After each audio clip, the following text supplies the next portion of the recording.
sinabi ni former Senator Antonio Trillanes na gusto niya magkaisa itong mga supporters ni former Vice President Leni Robredo at ng Marcos Jr. administration, ng mga supporters or ng tinatawag na mga loyalista. Okay?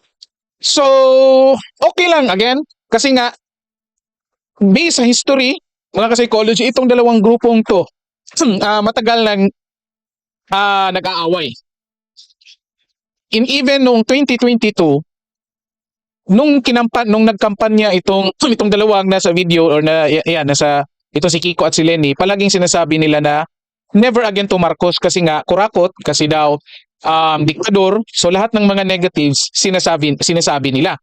Okay? Laban kay Marcos. So ngayon, maganda sana ang panawagan ni Antonio Trillanes na magkaisa.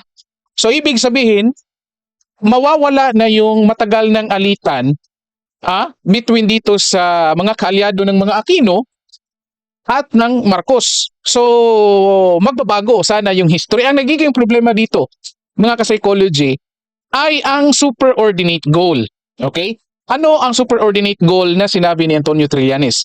Gusto niya magkaisa ang dalawang grupong ito para lamang talunin si Vice President Sara Duterte para sa 2028 elections.